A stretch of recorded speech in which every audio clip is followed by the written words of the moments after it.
ಕನಸು. ಈ ಪ್ರಪಂಚದಲ್ಲಿ ಎಷ್ಟು ಜನ ಬದುಕ್ತಿರ್ತಾರೋ ಎಲ್ರಿಗೂ ಒಂದೊಂದು ಥರ ಕನಸಿರುತ್ತೆ. ಎಲ್ಲರೂ ಅವ್ರವರ ಕನಸನ್ನ ನನಸು ಮಾಡ್ಕೊಳ್ಳೋದಕ್ಕೆ ಹಗಲು ರಾತ್ರಿ ಕಷ್ಟಪಡ್ತಿರ್ತಾರೆ. ಆದರೆ ಎಲ್ರ ಕನಸು ನನಸಾಗಲ್ಲ. ಅಂಥವರಿಗೆ ಒಂದು ಮಾತು ಹೇಳೋದಕ್ಕೆ ಇಷ್ಟಪಡ್ತೀನಿ. ವಿಡಿಯೋನ ಕೊನೆವರೆಗೂ ನೋಡಿ. ಕೊನೆಯದಾಗಿ ಒಂದು ಮಾತು ಹೇಳ್ತೀನಿ. ಕನಸು ಕಟ್ಕೊಂಡು ಹಗಲು ರಾತ್ರಿ ಕಷ್ಟಪಟ್ಟರು ಆ ಕನಸು ನನಸಾಗದೇ ಇರೋರಿಗೆ ಈ ಮಾತು ಹೇಳೋದು. ಈ ಪ್ರಪಂಚದಲ್ಲಿ ಸಾವಿರಾರು ಕೋಟಿ ಜನ ಜೀವನ ಮಾಡ್ತಿರ್ತಾರೆ.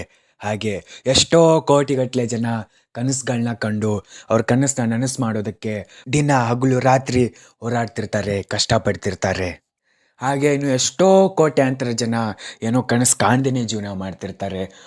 ನಾವೆಷ್ಟೇ ಕನಸು ಕಂಡ್ರು ಆ ಕನಸು ನನಸಾಗಲಿಲ್ಲ ಅಂದರೆ ಆಮೇಲೆ ನಮಗೆ ತುಂಬ ಬೇಜಾರು, ನೋವು ಅಂತ ನಾವು ಕನಸೇ ಕಾಣಬಾರ್ದಾ? ಅಥವಾ ಕನಸು ಕಾಣೋದು ಸರಿನಾ? ಕನಸು ಕಾಣಲಿಲ್ಲ ಅಂದರೂ ಆ ಕನಸನ್ನ ಎಷ್ಟೇ ನಾವು ಕಷ್ಟಪಟ್ಟರು ನನಸಾಗಲಿಲ್ಲ ಅಂದರೂ ಅದರಲ್ಲೇ ನಾವು ತೃಪ್ತಿ ಪಡ್ಕೊಳ್ಳೋದು ಹೇಗೆ? ಖುಷಿಯಾಗಿರೋದು ಹೇಗೆ? ನಾವೆಲ್ಲರೂ ಮನುಷ್ಯರೇ ಆದರೂ ನಮಗೆ ಎಲ್ಲರಿಗೂ ಒಂದೊಂದು ಥರ ಕನಸಿರುತ್ತೆ. ಹೇಳ್ಬೇಕಂದ್ರೆ ಈ ಕನಸು ಕಾಣೋದೇ ಒಂಥರ ಮಜಾ, ಒಂಥರ ಬೇರೆ ಲೆವೆಲ್ ಲೈಫ್ ಇದು. ಬಟ್ ಯಾಕಂದರೆ ತುಂಬ ಜನ ಕನಸು ಕಾಣಲ್ಲ. ಹಾಗೆ ತುಂಬ ಜನ ಕನಸು ಕಾಣ್ತಿರ್ತಾರೆ. ಹಾಗೆ ತುಂಬ ಜನ ಕನಸು ಕಾಣ್ತಿರಲ್ಲ. ಈಗಿನ ಜನ್ರೇಷನಲ್ಲಿ ಸೋಷಿಯಲ್ ಮೀಡಿಯಾ ಯುಗದಲ್ಲಿ ನನಗೆ ಇನ್ಸ್ಟಾದಲ್ಲಿ 10K ಫಾಲೋವರ್ಸ್ ಆಗಬೇಕು, 100K ಫಾಲೋವರ್ಸ್ ಆಗಬೇಕು, 1 ಮಿಲಿಯನ್ ಫಾಲೋವರ್ಸ್ ಆಗಬೇಕು ಅಂತ ಈ ಥರ ನಮ್ಮ ಯುವ ಜನ್ರೇಷನ್ಗೆ ಕನಸು. ಮತ್ತು ಯೂಟ್ಯೂಬಲ್ಲಿ ನನಗೆ ಇಷ್ಟು ಜನ ಸಬ್ಸ್ಕ್ರೈಬರ್ಸ್ ಆಗಬೇಕು, ಮತ್ತು ನನ್ನ ವಿಡಿಯೋ ಇಷ್ಟು ಓಡಬೇಕು, ನನಗೆ ಯೂಟ್ಯೂಬಿಂದ ಇಷ್ಟಿಷ್ಟು ದುಡ್ಡು ಬರಬೇಕು ಅಂತ ಈ ಥರ ಕನಸು. ಮತ್ತು ಇನ್ನು ತುಂಬ ಜನ ಸಿನಿಮಾ ಮಾಡಬೇಕು ಅಂತ ಹೋಗ್ತಿರ್ತಾರೆ. ಅಂಥವ್ರಿಗೆ KGFನ ಮೀರಿಸೋ ಸಿನಿಮಾ ಮಾಡಬೇಕು ಅಂತ ಕನಸು. ಕನಸು ಕಾಣೋದು ಸರಿನಾ ತಪ್ಪಾ? ಹೇಳ್ಬೇಕಂದ್ರೆ ಕನಸು ಕಾಣೋದು ತಪ್ಪೇ ಅಲ್ಲ ರೀ. ಕನಸು ಕಾಣದೇ ಇರೋದು ತಪ್ಪು. ದೊಡ್ಡ ದೊಡ್ಡ ಕವಿಗಳು ಹೇಳಿಬಿಟ್ಟಿದ್ದಾರೆ, ನಿದ್ದೆ ಮಾಡುವಾಗ ಬೀಳುತ್ತಲ್ಲ ಅದು ಅಲ್ಲ ಕನಸು, ನಮ್ಮನ್ನು ನಿದ್ದೆ ಮಾಡೋಕ್ಕೆ ಬಿಡದೆ ಇರೋವಾಗ ಇರುತ್ತಲ್ಲ ಅದು ರೀ ಕನಸು ಅಂತ. ಅಂದರೆ ಕನಸು ಕಾಣೋದು ತಪ್ಪೇ ಅಲ್ಲ. ಕನಸು ಕಾಣೋ ಜೀವನನೇ ಒಂಥರ ಬೇರೆ. ಕನಸು ಕಾಣದೇ ಇರೋ ಜೀವನ ಏನ್ರಿ ಜೀವನ? ಒಂದು ಟೆಂಪ್ರವರಿ ಜೀವನ ಅಂತ ಸುಮ್ಮನೆ ಹಿಂಗೆ ಬಂದು ಹಂಗೆ ಹೋಗೋದ್ರಲ್ಲಿ ಏನಿದೆ? ಏನೇನೋ ಕನಸು ಕಂಡು ಆ ಕನಸು ನನಸಾಗುತ್ತೋ ಬಿಡುತ್ತೋ ಅದು ಸೆಕೆಂಡು.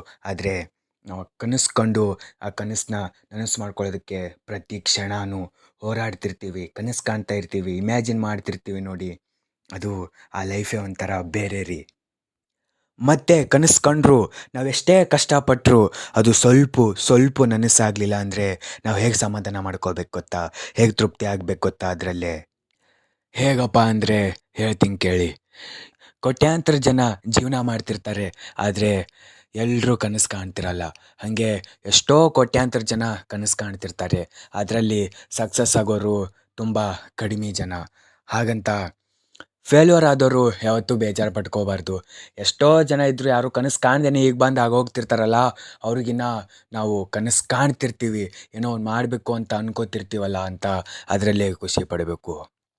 ಹೇಳ್ಬೇಕಂದ್ರೆ ನಮ್ಮ ಕನಸು ನನಸಾಗಿಲ್ಲ ಅಂತ ಬೇಜಾರು ಮಾಡ್ಕೋಬಾರ್ದು. ನಾವು ಕನಸು ಕಂಡಿದ್ದೀವಿ ಅಂತ ಖುಷಿ ಪಡಬೇಕು. ಫಾರ್ ಎಕ್ಸಾಂಪಲ್ ಹೇಳ್ಬೇಕಂದ್ರೆ ನಾನೊಬ್ಬ ಸಿನಿಮಾದವನೇ, ಸಿನಿಮಾ ಮಾಡಬೇಕು ಅಂತ ಕನಸು ಕಾಣ್ತಾ ಇರೋನು. ಎಕ್ಸ್ಪೆಷಲಿ ಸಿನಿಮಾದವ್ರಿಗೆ ಹೇಳ್ಬೇಕು ಅಂದರೆ ಅವ್ರಿಗೆ ತುಂಬ ದೊಡ್ಡ ಕನಸಿರುತ್ತೆ. ಎಲ್ಲರ್ಕಿನ್ನ ದೊಡ್ಡ ಕನಸು ಅಂದರೆ ಅವ್ರದ್ದೇ. ನಾನೊಬ್ಬ ಸಿನಿಮಾದವನಾಗಿ ಹೇಳ್ತಾ ಇದ್ದೀನಿ. ನಾನೊಬ್ಬ ಸಿನಿಮಾ ಮಾಡಬೇಕು ಅಂತ ಕನಸು ಕಾಣ್ತಾ ಇರೋನು ಹೇಳ್ತಾ ಇದ್ದೀನಿ. 24x7 ನಾವು ಅದೇ ಗೂಗಲ್ ಇರ್ತೀವಲ್ಲ, ಬರೀ ನಾವು ಇಮ್ಯಾಜಿನೇ ಮಾಡ್ತಿರ್ತೀವಲ್ಲ, ಹಾಗೆ ಮಾಡಬೇಕು, ಹೀಗೆ ಮಾಡಬೇಕು, ಸಿನಿಮಾನ ಆ ಥರ ಮಾಡಬೇಕು, ಈ ಥರ ಮಾಡಬೇಕು, ನೆಕ್ಸ್ಟ್ ರಾಜಕೀಯಕ್ಕೆ ಎಂಟ್ರಿ ಕೊಡಬೇಕು, ಆ ಥರ ಈ ಥರ ಏನೇನೋ ನಾವು ಇಮ್ಯಾಜಿನ್ ಮಾಡ್ತಿರ್ತೀವಲ್ಲ. ಅಂಥವರಿಗೆ ನಮ್ಮ ಸಿನಿಮಾದವರಿಗೆ ಒಂದೇ ಒಂದು ಮಾತು ಹೇಳೋಕ್ಕೆ ಇಷ್ಟಪಡ್ತೀನಿ. ನೀವು ಕನಸು ಕಂಡು ಆ ಕನಸನ್ನ ನನಸು ಮಾಡಿಲ್ಲ ಅಂತ ಬೇಜಾರು ಮಾಡ್ಕೋಬೇಡಿ. ನೀವು ಕನಸು ಕಂಡಿದ್ದೀರಲ್ಲ ಅಂತ ಖುಷಿ ಪಡಿ, ಅದರಲ್ಲಿ ತೃಪ್ತಿ ಪಡಿ ಅಂತ ಹೇಳೋಕ್ಕೆ ಇಷ್ಟಪಡ್ತೀನಿ. ಇಷ್ಟೇ. ಅರೆ ಏನಪ್ಪ ಇವನು ಹೀಗೆ ಹೇಳ್ತಿದ್ದಾನಂತ ಅನ್ಕೋತಿದ್ದೀರಾ? ಮತ್ತು ನಾವೆಷ್ಟೇ ಕಷ್ಟಪಟ್ಟರು ಆ ಕನಸು ನನಸಾಗಲಿಲ್ಲ ಅಂದರೆ ಏನು ಮಾಡ್ಬೇಕು ಹೇಳಿ? ನೋಡಿ, ದೇವರು ನಮ್ಮನ್ನು ಭೂಮಿಗೆ ಕಳಿಸಿದ್ದಿಲ್ಲ ಅಂದರೆ ಅವಾಗ ಏನು ಮಾಡ್ತಿದ್ರಿ? ಹಾಂ, ಈ ಪ್ರಪಂಚನೇ ನಾವು ನೋಡ್ತಿದ್ದಿಲ್ಲ ಅಲ್ವಾ? ಮತ್ತು ಈ ಭೂಮಿಗೆ ಬಂದಮೇಲೆ ನೋಡಿ, ದೇವ್ರಿಗೆ ನಮ್ಮ ಜೀವನನೇ ಒಂಥರ ಆಟ ಇದ್ದಂಗೆ. ಸೊ ಜೀವನನೂ ನಮಗೊಂಥರ ಆಟ ಇದ್ದಂಗೆ. ಬಟ್ ನಾವು ಈ ಆಟದಲ್ಲಿ ಗೆಲ್ತೀವೋ ಬಿಡ್ತೀವೋ ಗೊತ್ತಿಲ್ಲ. ಆದರೆ ನಾವು ಯಾವಾಗಲೂ ಎಂಜಾಯ್ ಮಾಡ್ತಿರ್ಬೇಕು. ಆಟನ ಎಂಜಾಯ್ ಮಾಡ್ಕೊಂಡು ಆಡಬೇಕು ಅಲ್ವಾ? ಈ ವಿಡಿಯೋ ನೋಡಿ ನೀವೇನು ಅನ್ಕೋತಿರೋ ಬಿಡ್ತಿರೋ ಗೊತ್ತಿಲ್ಲ. ಏನು ಹೇಳಿದ್ದು ಏನೋ ದಡ್ಡ ನನ್ನ ಮಗ ಹೇಳ್ದ, ಹುಚ್ಚು ನನ್ನ ಮಗ ಹೇಳ್ದ, ಆ ಥರ ಈ ಥರ ಅನ್ಕೋತಿರೋನೋ ಗೊತ್ತಿಲ್ಲ. ಬಟ್ ಏನೋ ಹೇಳ್ಬೇಕಂತ ಹೇಳಿದೆ. ಬಟ್ ನಾನಂತೂ ಒಬ್ಬ ಕಾಮನ್ ಮ್ಯಾನ್, ನಾರ್ಮಲ್ ಮ್ಯಾನ್ ಅಲ್ಲ, ಸೈಕಿಕ್ ಮ್ಯಾನ್ ಅಂತ, ಸೈಕಿಕ್ ಥಿಂಕರ್ ನಾನು. ಏನೇ ಇರಲಿ, ವಿಡಿಯೋನ ನೋಡಿದವರು ಇಷ್ಟ ಆದವರು ಇಷ್ಟ ಆದರೆ ಲೈಕ್ ಮಾಡಿ, ಇನ್ನೂ ಜಾಸ್ತಿ ಇಷ್ಟ ಆದರೆ ಕಮೆಂಟ್ ಮಾಡಿ. Thank you, love you all. ಮತ್ತೆ ಸಿಗೋಣ ಇನ್ನೊಂದು ವಿಡಿಯೋದಲ್ಲಿ. ಅಲ್ಲಿವರೆಗೂ ಬಾಯ್, ಲವ್ ಯು.